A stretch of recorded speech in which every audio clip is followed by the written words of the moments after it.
Assalamualaikum warahmatullahi wabarakatuh. Selamat pagi anak-anak. Iya, gimana nih kabar kalian? Baik ya di minggu kedua ini? Ya pasti udah dapat banyak tugas nih dari guru-guru, ya kan? Oke, sebelum pembelajaran sampai dimulai, kita berdoa dulu ya. Berdoa dimulai, berdoa selesai. Oke, jadi di minggu kedua ini seperti biasa, di sini Ibu udah nyiapin QR code-nya. Di situ isinya ada PPT, modul, detail tugas, sama presensi untuk hari ini ya. Kalian bisa scan aja langsung barcode-nya. Lalu di pertemuan kedua ini di mata pelajaran desain grafis percetakan sama Ibu, di pertemuan kedua kita bakalan bahas topik mengenai tipografi. Jadi di sini kita bakalan bahas materi tipografi dari mulai tujuannya sampai pengimplementasiannya secara garis besar. Tuh. Nah, untuk kompetensi dasarnya di sini ada 3.2, yaitu menerapkan tipografi sesuai medianya, dan juga 4.2, membuat desain menggunakan tipografi yang tepat. Selanjutnya untuk tujuan pembelajarannya di hari ini diharapkan kalian dapat menjelaskan sejarah, prinsip tipografi, serta dapat menerapkan prinsip tipografi pada desain secara efektif ya. Nah, kemarin kan kita belajar dan juga diskusi mengenai desain grafis ya. Nah, Ibu mau dong satu orang nih untuk recap apa yang kita pelajari di minggu kemarin. Boleh, Dini, silahkan. Iya, betul ya. Jadi desain grafis itu merupakan proses komunikasi menggunakan elemen visual seperti tipografi, fotografi, dan juga ilustrasi. Oke, terima kasih ya sudah menjawab, Dinda. Nah, jadi Ibu harapkan sebelum kalian masuk ke kelas Ibu nih untuk melakukan proses pembelajaran, kalian sudah membaca kembali ya atau menggali informasi terkait materi yang Ibu sampaikan, supaya kalian makin paham dan ingat selalu sama materinya. Nah, di hari ini, di minggu ini, kita akan lebih fokus untuk membahas salah satu elemen dari desain grafis, yaitu tipografi. Jadi kita bahasnya lebih fokus ya ke tipografi. Nah, ini ada contoh tipografi di sini. Nah, menurut kalian, apa sih tipografi itu? Ada yang mau menjawab? Oke, baik. Terima kasih ya sudah menjawab. Nah, biasanya kalian ini lihat tipografi di mana sih? Di jalan, di banner katanya, di poster, di logo. Iya, betul. Pasti kalian udah familiar ya dengan tipografi karena kalian pasti ngeliat tipografi ini setiap hari di mana-mana gitu ya, huruf-huruf. Nah, betul banget nih, ada contoh-contohnya juga. Nah, jadi kita bahas nih pengertian tipografi. Jadi tipografi ini dari kata Yunani, typos yang artinya bentuk dan grafo yang artinya menulis. Dan secara umum tipografi ini adalah seni memilih dan juga menata huruf dengan pengaturan penyebaran pada ruang-ruang yang tersedia untuk menciptakan kesan yang khusus sehingga pembacanya dapat mendapatkan kenyamanan membaca semaksimal mungkin. Nah, dari pengertian ini mirip juga ya sama pendapat dari Dinda tadi, pengertian mengenai tipografi. Tuh. Kita lanjut, jadi sejarah huruf sama tuanya dengan peradaban manusia. Jadi sejak manusia mengenal bentuk visual untuk berkomunikasi, jadi sejak itulah huruf mulai ada. Meskipun saat itu bentuk hurufnya masih jauh ya dengan bentuk huruf yang kita kenali saat itu masih menggunakan bentuk-bentuk visual. Gitu. Nah, selanjutnya kita bahas tentang sejarah dari tipografi ini. Jadi dari penjelasan Ibu yang tadi, dapat dikatakan bahwa sejarah perkembangan tipografi dimulai dengan penggunaan tipograf pada 25.000 tahun sebelum Masehi lalu ya, yang menjadi cara berkomunikasi menggunakan elemen visual yang dilakukan oleh manusia purba pada saat itu. Dan buktinya itu ada ya, dari di mana peneliti-peneliti itu menemukan gambar-gambar di dinding gua-gua kuno, gitu ya. Nah, tipografi ini terus berkembang dari zaman Mesir kuno sampai zaman Roma hingga ditemukannya alfabet yang sampai saat ini masih kita gunakan, ya. Jadi pada tahun 1991, Apple Computer dan Microsoft Corporation mengeluarkan TrueType font yang menjadi format file font yang kita gunakan pada perangkat komputer hingga saat ini. Nah, sampai sini sampai sejarahnya paham ya anak-anak? Ada yang mau ditanyakan? Oke, paham ya, kita lanjut. Jadi di sini ada klasifikasi huruf nih yang dijelaskan oleh James Craig. Jadi yang pertama itu ada huruf serif ya, jenisnya serif gitu. Jenis huruf ini memiliki klasifikasi berupa kaki atau serif pada ujungnya yang memberikan kesan klasik. Contohnya ada yang tahu font apa? Iya betul, contohnya Times New Roman ya, yang sering kalian gunakan untuk membuat laporan, makalah, dan lain-lain gitu. Selanjutnya ada sans serif, memiliki cirinya sama, ada kakinya atau serifnya, tapi bedanya bentuknya kotak. Contohnya di sini ada font Herta. Nah, selanjutnya ada jenis font sans serif, script, dan dekoratif. Nah, sampai klasifikasi jenis font, di sini anak-anak masih paham ya, masih bisa mengikuti apa yang Ibu sampaikan. Kalau ada yang mau ditanyakan, boleh langsung aja ditanyakan ya. Apa-apa. Ya, masih aman ya. Kita lanjut lagi nih pembahasan kita.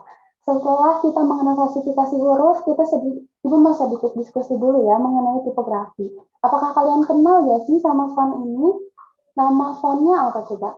Nah, fontnya itu tuh. Iya betul, tuh ada yang jawab Comic Sans. Iya betul ya, ini tuh jenis komiknya Comic Sans. Jadi, kalau kalian cari ini di internet, coba kalian cari kenapa Comic Sans dibenci. Pasti keluarnya tuh banyak banget pembahasannya. Sampai-sampai orang-orang tuh banyak bikin meme atau bercandaan tentang si font Comic Sans ini. Ya, nah kira-kira kenapa ya? Coba dari kalian ada yang mau berpendapat nih mengenai font ini, apakah menurut kalian fontnya bagus atau gimana? Coba ada yang mau berpendapat? Iya, terima kasih ya sudah berpendapat. Silahkan selanjutnya. Oke, ada yang mau lagi berpendapat? Oke, ada lagi? Terima kasih ya anak-anak yang sudah mau berpendapat, mengeluarkan pikirannya atau pendapatnya mengenai font Comic Sans ini. Jadi sebelum kita judge dulu nih, tadi katanya kan ada yang bilang jelek Bu, fontnya terlalu kekanak-kanakan atau kurang estetik atau bagus kok Bu, fontnya lucu gitu. Nah kita pahami dulu ya sejarah dari Comic Sans ini. Jadi font Comic Sans ini udah ada dari tahun 1995 yang ditujukan untuk sebuah software dari Microsoft yang namanya itu Microsoft Bob yang tujuannya itu untuk anak-anak. Nah, asalnya di software ini tuh pakai font Times New Roman. Seperti yang kalian tahu, font Times New Roman ini terlalu kaku ya, apalagi untuk target usernya yang anak-anak gitu, sehingga dibikinlah Comic Sans ini yang lebih ramah gitu untuk anak-anak, yang kesannya menyenangkan dan lebih friendly gitu. Nah, tapi lama-kelamaan kesini font ini tuh jadi lebih sering dipakai gitu sama orang-orang, jadi jatuhnya overuse gitu. Oh iya, ada yang mau bertanya? Iya, kalau misalnya Altof nanyain pendapat Ibu nih, apakah Comic Sans itu seburuk itu ya Bu sampai dibenci sama desainer-desainer? Kalau dari pendapat Ibu sih nggak sama sekali ya.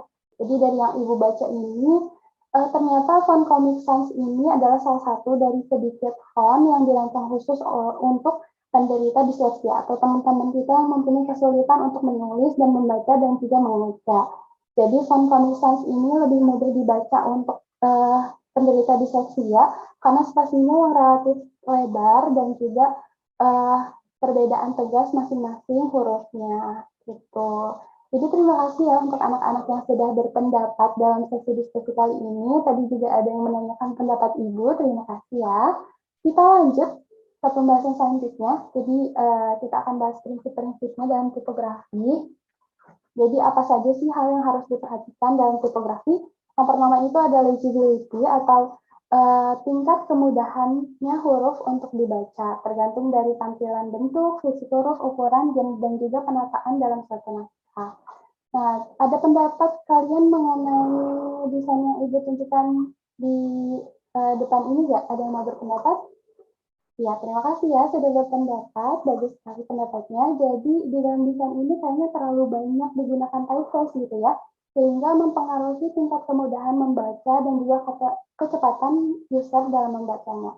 Jadi sebaiknya nih ketika kalian membuat desain yang ada elemen tipografinya, mungkin kalian cukup gunakan atau pilih dua jenis typeface saja. Misalnya typeface serif untuk headernya dan sans serif untuk body-nya. Jadi jangan terlalu banyak ya. Nah, selanjutnya di sini adalah penggunaan uppercase, huruf besar dan lowercase atau huruf kecil. Selanjutnya ada jarak antar huruf dan baris yang harus kalian perhatikan. Nah, di sini juga ada contohnya ya, bisa kelihatan mana yang lebih enak dibaca dan mana yang lebih susah gitu dibacanya. Nah, di sini ada contoh juga. Apa sih yang salah dalam desain ini? Mungkin ada yang mau berpendapat, silahkan kalian. Iya, boleh. Iya, betul. Jadi jarak antar huruf yang ada di sini tuh terlalu dekat ya, sehingga kelihatannya huruf I dan huruf C ini tuh jadi kayak huruf K gitu. Nah, kesalahan ini juga dapat membingungkan orang yang membacanya ya. Jadi hal ini harus kalian perhatikan. Jadi jarak antar huruf dan jarak antar baris. Seperti itu. Paham ya sampai sini anak-anak? Ya, baik. Selanjutnya di sini yang harus diperhatikan adalah pemilihan typeface dan juga fontnya. Nah, di sini ada beberapa contoh pemilihan font yang kurang tepat nih. Gimana pendapat kalian sama foto-foto yang ada di sini? Ada dua nih. Ya, terima kasih yang sudah berpendapat, tepat sekali pendapatnya. Terima kasih ya anak-anak. Jadi mungkin dari pendapat yang anak-anak sudah utarakan tadi, mungkin anak-anak paham ya apa saja hal yang harus diperhatikan dalam penyusunan tipografi ini. Jadi ada apa aja tadi? Ada legibility ya, betul, atau tingkat keterbacaan. Yang kedua ada penggunaan huruf besar dan huruf kecil, betul. Terus jarak antar huruf dan baris, dan juga pemilihan typeface dan font. Oke, sampai sini paham ya anak-anak? Ada yang mau ditanyakan dulu? Nah, selanjutnya di sini Ibu kasih contoh lagi ya mengenai desain dari suatu tipografi. Ada yang mau berpendapat apa sih yang pertama kalian baca dari desain ini? Iya, baik. Terima kasih ya sudah berpendapat, Rizka. Betul sekali jawabannya. Jadi, sebaiknya kalian ini membuat karya tipografi itu tidak memisahkan antar kata gitu. Kayak ini kan harusnya sail. Biasanya kan dari kiri ke kanan. Tapi ini sa-nya di atas, le-nya di bawah gitu. Jadi kita kayak bacanya sasa, lele gitu. Jadi sebaiknya atur tipografi ini dari kiri ke kanan atau sebaliknya, dan hindari penggunaan tipografi itu disusunnya dari atas ke bawah. Karena memang naturalnya manusia kita itu membacanya dari kiri ke kanan atau dari kanan ke kiri, gitu ya. Nah, jadi dari contoh yang salah ini, berasa kalian sudah bisa menangkap ya apa saja yang harus dihindari ketika membuat karya dengan elemen tipografi. Udah paham ya konteksnya anak-anak? Iya, baik. Terima kasih ya sudah memahami pembelajaran di hari ini. Ya, karena pembahasan kita mengenai tipografi di hari ini sudah mau berakhir nih ya. Ada yang mau menyimpulkan? Iya, terima kasih ya Alto sudah menyimpulkan pembahasan kita di hari ini. Jadi mungkin Ibu tambahin lagi, jadi memilih font ini harus dilakukan dengan tepat ya anak-anak, sehingga rancangan yang dihasilkan itu dapat merepresentasikan pesan ataupun karakteristik yang ingin kalian angkat. Jadi pemilihan font ini harus disesuaikan dengan tema dan juga pesan yang ingin disampaikan kepada pembacanya nanti. Seperti itu. Nah, karena pembahasan kita udah selesai nih, jadi selanjutnya Ibu ada sedikit tugas untuk kalian. Jadi Ibu ingin kalian menyiapkan satu foto dengan temanya bebas. Kalian juga pasti pernah ya, misalnya ngambil foto di pemandangan atau foto-foto makanan yang estetik, gitu kalian bisa pakai untuk tugas ini.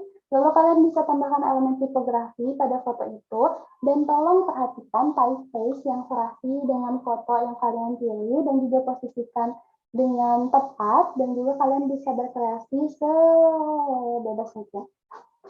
Ya, dan tolong juga perhatikan prinsip-prinsip yang udah kita bahas sebelumnya ya. Jadi tugas ini dikumpulkan di minggu depan, 2 hari sebelum pembelajaran bersama Ibu. Nah, itu. Untuk tugas ataupun materi yang Ibu sampaikan di hari ini, ada yang mau bertanya? Ada yang masih belum paham mungkin?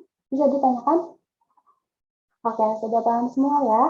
Nah, pertemuan 2 kita sudah selesai, jadi Ibu harap kalian bisa memahami materi ini ya.